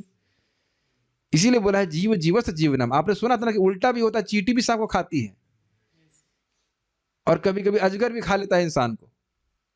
यद्यपि रिवर्स नहीं, कम ही देखा जाता है, लेकिन वैसा भी हो जाता है। यस। तो ये बात बड़ी सुंदर है। मैं इसलिए सब बात बोल रहा था कि प्रभुत्व जताने की जो हमारी इच्छा है, इसी कारण से जीवन हम ये जगत में नियम देख रहे हैं, जीव जीवस जीवनम इत्यादि। वैकुंठ में क्या किसी की एक दूसरे पे प्रभुता जताने की इच्छा है? नहीं है। इसलिए ये सिद्धांत कि जीव जीवस जीवनम वैकुंठ में नहीं लागू होता, कहीं नहीं। ठीक। प्रत्येक व्यक्ति नकली ईश्वर बनना चाहता है। ऐसे नकली ईश्वरों में प्रबल होड़ लगी रहती है, और ऐसे प्रतियोगी सामान्यतया असुर कहलाते हैं। यही बात प्रभुपाद समझा रहे हैं। नकली ईश्वर, झूठा कंट्रोलर बनने के नाते ही एक दूसरे के बीच में संघर्ष चल रहा है। ठीक है। और हाँ, प्रभुपाद भी कह रहे हैं कि प्रतियोगी, ऐसा नहीं है कि असुर आपस में मित्र हो गए हैं, वो आपस में भी प्रतियोगी ही हैं। महाराज समझा रहे थे कि जैसे हम लोग कहते हैं ओलंपिक गेम्स, वो गेम्स है कि स्पर्धा है? Yes no? दिख गया? क्रिकेट कोई गेम नहीं है, स्पर्धा है। फुटबॉल तो बिल्कुल ही स्पर्धा है, बस उनके पास तलवार नहीं लड़ने के लिए। भाई कोई क्रीड़ा कर रहे हैं तो उसमें आनंद होता है। आपको लगता है फुटबॉल में कोई आनंद है? हम तो थोड़ा बहुत खेले हैं, मतलब क्रिकेट जैसे मैंने खेला तो उतना नहीं लगता, लेकिन फुटबॉल खेलने में तो इतना रजगुण लगता है। उसमें आप लड़ाई भी कर सकते हैं। आपने देखा वो धक्का देते गिर देते हैं ऐसे करके, ऐसे क्रिकेट में हम लोग नहीं करते थे कभी। वहां तो डंडा लेके घूम ही रहे, मतलब लगा मार ही दे किसी को बस। हर जगह देखो, ताइक्वांडो जो कुछ भी है, स्पर्धा है, हर जगह स्पर्धा स्पर्धा। कुश्ती कहीं देख लीजिए, हराने का प्रयास हो रहा है, और उसमें कोई आनंद नहीं है। भगवान अगर कुश्ती करते खेलते तो अगर हारते जीतते भी तो भी आनंद है। यहां से कोई आनंद नहीं है। लोग देख नहीं पा रहे ना, दौड़ रहे हैं तो भी उसमें भी स्पर्धा, हर जगह स्पर्धा है। उसको नाम दे दिया क्रीड़ा का। देखिए, सब आसुरिक प्रवृत्ति है जब संसार में। इसीलिए मुझे एक बार हंसी आ रही थी, एक व्यक्ति बड़े भोलेपन से पूछे, जी वैकुंठ जाने में कोई स्पर्धा नहीं, वहां कोई एग्जाम नहीं देना पड़ेगा? मैंने कहा नहीं भाई, कोई एंट्रेंस एग्जाम नहीं होता है वैकुंठ जाने के लिए। आपका कंपटीशन किसी से नहीं चल रहा है कि भाई मान लो वो 64 कर रहा है तो कहेंगे भाई वो तो ज्यादा कर रहा है, तुम तो 16 ही कर रहे हो, तुमको नहीं घुसने देंगे। ऐसा कुछ भी नहीं है। और इसको बहुत सिंपल तरह से समझ लीजिए। आपके पास मान लीजिए 5 टन खिचड़ी है। अब सामने वाला बोलेगा भाई हम तो भी शराब पी के आए हैं। अरे खाओ खिचड़ी, खाओ प्रसाद खाओ, हम बहुत बड़े एजुकेटेड व्यक्ति हैं, भूखे हैं, लेकिन हाँ ठीक है तुम भी खाओ। आप तो यही देखोगे ना, भूखा व्यक्ति है, खिचड़ी देंगे उसको? नहीं देंगे। हमारा खुद का अनुभव है कि प्रभुपाद फेस्टिवल में जो बहुत प्रसाद बचता है, कभी कभी मान लो 10,000 के लिए बनाया और 8,000 लोग आए, 2,000 आदमी का फुल प्रसाद है। आप क्या योग्यता देखेंगे? किसी की योग्यता देखेंगे आप? तुम्हारी मूंछ कैसी है दिखाओ जरा तुम्हारी आंख भैड़ी है, कुछ नहीं देखेंगे ना, खाओ भाई खाओ खाओ खाओ, मेरे पास कूपन, अरे खाओ खाओ खाओ। समझ रहे ना, ये महाप्रभु का भाव है। पात्र पात्र ना देखे, सबको स्थान स्थान, सबको कृष्ण कृपा दे रहा है, सभी का नंबर लगेगा। जब संसार में असुरों की संख्या, हम खाली बात कर रहे थे कि कोई भगवान की कृपा देने में कोई प्रतियोगिता नहीं। जब संसार में असुरों की संख्या बढ़ जाती है तब यह जगत भगवत भक्तों के लिए नरक बन जाता है। असुरों की वृद्धि के कारण जनता जो स्वाभाविक रूप से भगवान की भक्ति को समर्पित होती है और उच्च लोक के देवताओं समेत भगवान के शुद्ध भक्त उद्धार के लिए भगवान से प्रार्थना करते हैं, और तब भगवान या तो स्वयं अपने धाम से नीचे आते हैं या अपने भक्तों में से किसी को मानव या समाज की गिरी दशा सुधारने के लिए नियुक्त करते हैं। सीधी सीधी बात है, जब असुर बहुत बढ़ जाते हैं तो धर्म की ग्लानि होती है, धर्म का संपादन करने नहीं देते हैं, तो जो धार्मिक जनता है वो बड़ी कष्ट पाती है। तो उस कारण से या तो भगवान को प्रार्थना करते, भगवान आते हैं या फिर उनके प्रतिनिधि आते हैं। ऐसी अशांति केवल मानव समाज में नहीं अपितु पशुओं, पक्षियों या उच्च लोक के देवताओं सहित अन्य जीवों के बीच भी मचती रहती है। अब आप देख लीजिए, देवताओं के बीच में हुआ ना, बलि महाराज ने इंद्र का तख्ता पलट कर दिया, अगर कहा जाए, है कि नहीं। तो भगवान फिर आए वामन देव के रूप में। भगवान श्री कृष्ण तब कंस, जरासंध तथा शिशुपाल जैसे असुर का वध करने के लिए स्वयं अवतरित हुए। माता पृथ्वी गाय के रूप में गई थी ब्रह्मा जी के पास, फिर ब्रह्मा जी सब सारे देवताओं को लेके गए थे, भगवान से प्रार्थना करी थी। मुझे इस पे बात आती है, महाराज बड़ा विरोध करते, कहते हैं कि आजकल के जितने राष्ट्रपति घूम रहे हैं उनसे पूछो कि भाई तुमको अवतरित होने के लिए कौन प्रार्थना करने के लिए था कि भाई आप अवतरित हो जाइए, अब ये पृथ्वी पे धर्म का ग्लानि हो रही है तो आप उसको जरा स्थापना कर दीजिए। बल्कि आप देखिए प्राय सारे लीडर जो है वो अधर्म की स्थापना करते हैं। जब जब अधर्म की ग्लानि होती है और धर्म का उत्थान होता है तब तब ये अवतरित हो जाते हैं। परत्राणाय दुष्टा नाम विनाशाय ऐसा सुकृताम, है कि नहीं।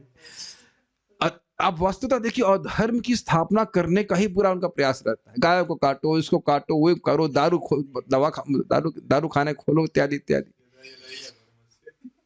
समझ रहे हैं, बुद्धि बिल्कुल देख रहे ना, अधर्म को ही धर्म मानना एकदम दृष्ट है कि इनको अधर्म ही धर्म दिखाई पड़ता है। क्या कह सकते हैं। ठीक है, महाराज युधिष्ठिर के शासन काल में लगभग इन सारे असुर का वध भगवान ने किया।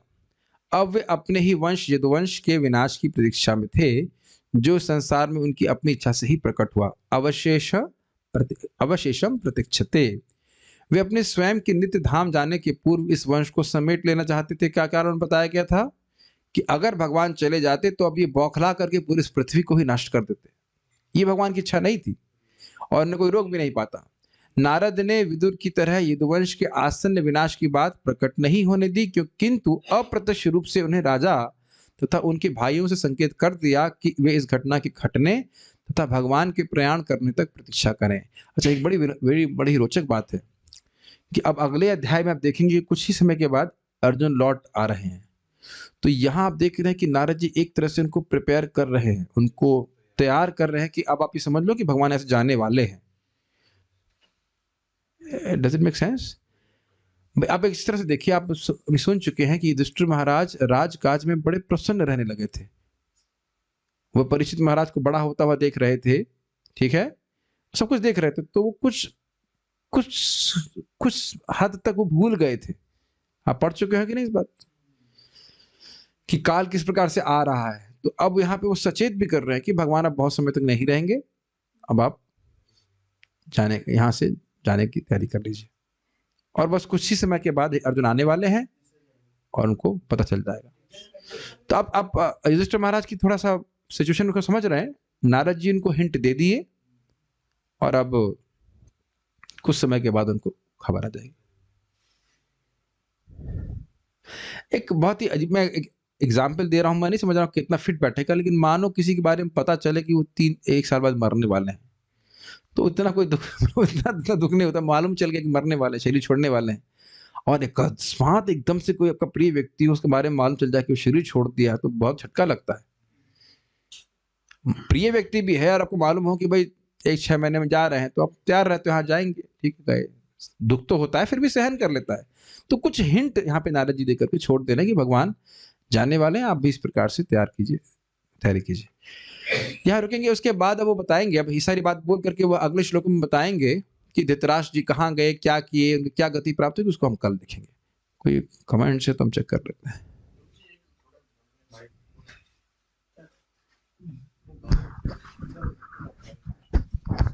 छद्म का मीनिंग आपने को ढक कर रखना है क्या? छद्म का मतलब होता है ढका हुआ, छुपा हुआ। हाँ हाँ प्रभु बोलिए। प्रभु जी, इस जगत में भी हम देखते हैं बहुत अच्छा कमेंट दिया है। छद्म मतलब अपने को ढक रखना। यद्यपि भगवान काल हैं, लेकिन जगत को नहीं प्रस्तुत करने, जगत के सामने प्रकट नहीं कर रहे हैं कि मैं काल हूं, छुपा के रखे हैं। यस प्रभु।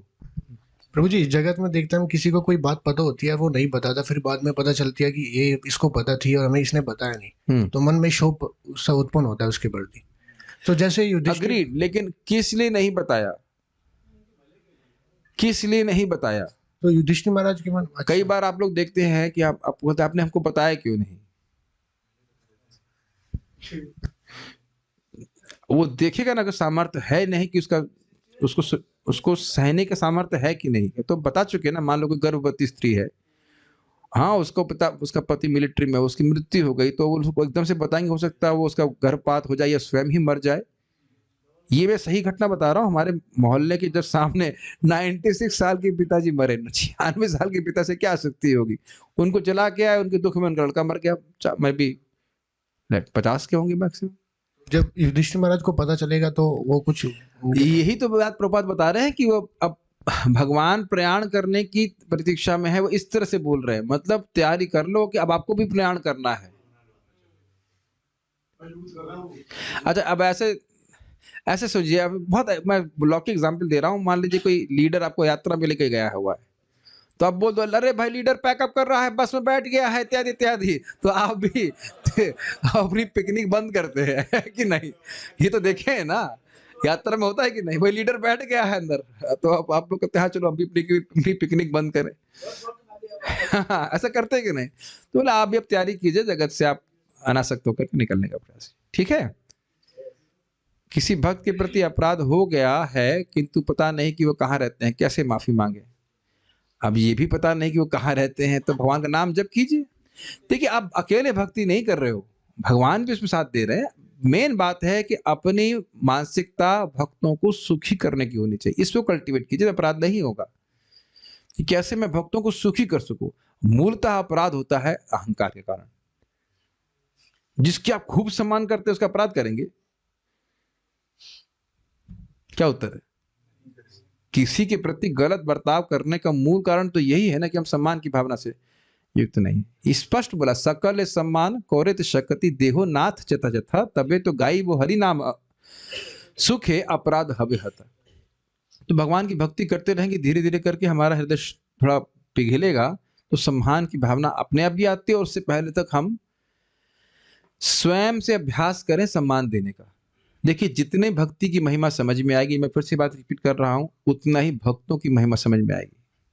मैं उस दिन समझा रहा था ना, दीपदान की महिमा। आप कहेंगे भाई तो दीप ही दान कर रहा है, इसको ज्यादा फिलॉसफी पता नहीं है। लेकिन वह ब्राह्मणियों का भोग करने के लिए खंडहर में दीप नहीं जला रहा है। कहानी सुनाई थी ना मैंने, चाहे कैसा भी हो, अब दीप दान कर रहा है, वो बिल्कुल मालूम एकदम बुद्धू है, उसे पता नहीं है 4 2 3 7 4 2 3 7 4 ऐसे ही गिन के कर रहा है। फिर भी ये ब्राह्मणियों का भोग करने के लिए, ब्राह्मणी को अपहरण करके उनका भोग करने के लिए खंडहर में नहीं जला रहा है। वो पता है कि मैं कृष्ण बलराम को अर्पित कर रहा हूं। ये मुझे इस पर बड़ा क्रोध आता है, जब वो लोग भक्ति की महिमा नहीं समझते।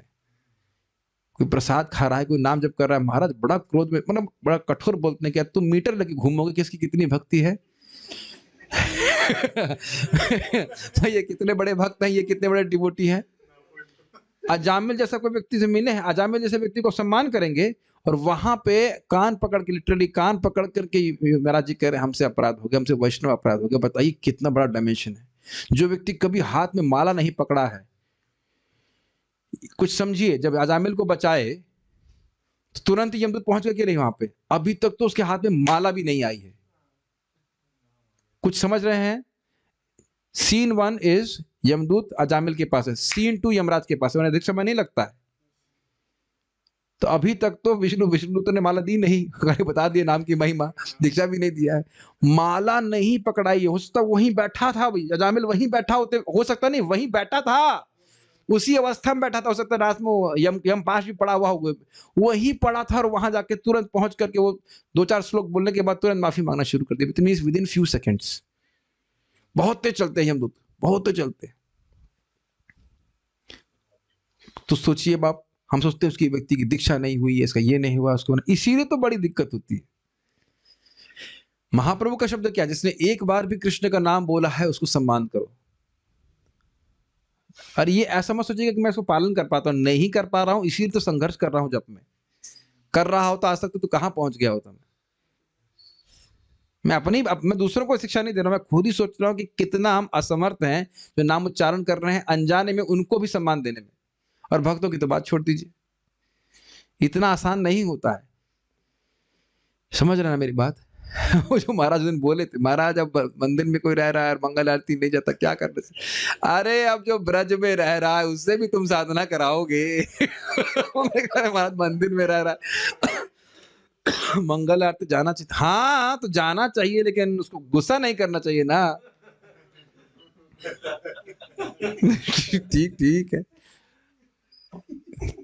क्योंकि हंस हंस करके जो हरि नाम कर रहा है वह भी कृतार्थ हो जाता है। ये मेरे वचन नहीं, मैं जिसे नामाष्टक पढ़ाऊंगा, बलदेव विद्याभूषण पाद से कोट करते हैं, जो मजाक मजाक में हरि नाम कर रहा है वह कृतार्थ हो जाता है। परिहासम में मैं संस्कृत का श्लोक कोट करता, अभी इतनी सारी बातें समझाने के लिए।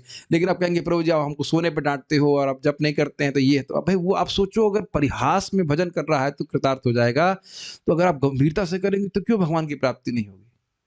इसलिए बोला जा रहा है। और महाराज ने बड़ा सुंदर बात बोला। क्या बात महाराज बोल रहे थे? शब्द है डिसिप्लिन। डिसिप्लिन को क्या कहते हैं इंग्लिश में? अनुशासनहीनता की वजह से डांट पड़ती है। भक्त समाज में अनुशासनहीनता की वजह से डांट पड़ती है। नहीं तो आप 2 माला करने वाला भी बहुत महान है, इज इट नॉट? एक माला, एक महामंत्र करने वाला भी बहुत महान है। और दूसरी बात, अगर दूसरे एंगल से देखें, जो लोग आश्रम में रह रहे हैं वो सभी लोग, बाहर के जो भक्त लोग हैं वो तो देखेंगे कि भाई इनका स्टैंडर्ड जो भक्ति का बहुत उच्च होना चाहिए। इस दृष्टि से भी कहा जाता है कि जो आश्रम के भक्त है, या ऐसे तो सभी भक्तों को अच्छा भक्त साधना करना चाहिए। जो दूसरी बात, जब करना ही तो अच्छे से क्यों नहीं करते हो? उतना ही तो समय लगना है। तो बहुत सारे एंगल्स हैं, लेकिन मैं थोड़ा प्रयास कर रहा हूं कि एज फार एज पॉसिबल भक्तों को नहीं डांटूं। उसमें बहुत बार गलती हो जाती है, लेकिन उसके लिए हम क्षमा भी चाहेंगे। जो है अधिकारी का बैंड बजाता है अगर अपराध लग जाता है, इसलिए अधिकारी का अधिकार कम हो जाता है भक्ति में। हमें कम को एक मैं कुछ सही सच्ची घटना बता रहा हूँ। हमने पढ़ा था रसिकानंद जी के, उसमें उनके गुरु जी का नाम क्या था? श्यामानंद प्रभु, नहीं रसिकानंद जी का ही था। एक व्यक्ति प्रसाद लेके जा रहा था टिफिन में, उसको किसी ने रोक दिया जो इंचार्ज था। अरे उसको इतनी डांट लगाए वो कि आप कल्पना नहीं कर सकते। लिखा उनकी लाइफ हिस्ट्री में पढ़ेंगे आप लोग, शायद भक्ति विकास, परम पूज्य भक्ति विकास महाराज लिखे हैं, किसी भक्त ने उनका जीवनी लिखी है। मैं उसको पढ़ के एकदम सट्टी पिट्टी गुम हो गई। और क्या करेगा? उसे बेचेगा तो नहीं ना, वो खाएगा ना प्रसाद। और एक और खाने का कितना लाभ है? करोड़ों करोड़ों यज्ञ का लाभ मिलता है। देख रहे हैं किसी को हम कैसे रोक रहे हैं, तुम इस यज्ञ का भाग लेने के अधिकारी नहीं रहे, वापस ला मेरे tiffin. People can be that bad also. और प्रभुपाद जी का आज्ञा क्या है? 10 मील तक कोई भूखा नहीं जाना चाहिए। तो आप गुरु की आज्ञा भी कहां पालन कर रहे हैं? गुरु से ही द्रोह कर, ऐसे कहो तो गुरु की आज्ञा का ही द्रोह कर रहे हैं। अब वही मतलब ना कि मैनेजमेंट शास्त्र नहीं है, क्योंकि शास्त्र के अनुसार मैनेजमेंट कर नहीं रहे हैं। हम तो अपने विम्स के अनुसार कर रहे हैं। महाराज ने बोले थे मैनेजमेंट करो, लेकिन राग द्वेष करने तो नहीं बोला ना शास्त्र। देख रहे ना, प्रजा छिपकली का भी पालन करना होता है, तब तो तुम मैनेजर हो। हाँ मैं कल ही बोल रहा, हाँ बात चलेगी। बस बात यह है कि हम अपराध का जो विस्तार है बहुत सूक्ष्म है। जैसे जैसे हमारी चेतना शुद्ध होगी हमको समझ में आएगा कि हम किस प्रकार से अपराध कर रहे हैं। तो अच्छी बात हमारे संग क्या है, हम वैष्णवों की सेवा के प्रति सेवा भावना को बना के रखें, तो आशीर्वाद भी प्राप्त होता है। अपराध भी होता है तो आशीर्वाद भी तो प्राप्त होता है। ठीक है, इस तरह से हमारी भक्ति बनी रहेगी। डिपेंड करता है कि कोटा किधर जा रहा है। ठीक है, और कुछ है हाँ ये हो गया। अब हम यहाँ पे रुकेंगे। श्रीमद् भागवतम की जय, श्रील प्रभुपाद की जय, ताई गौर प्रेमानंदे।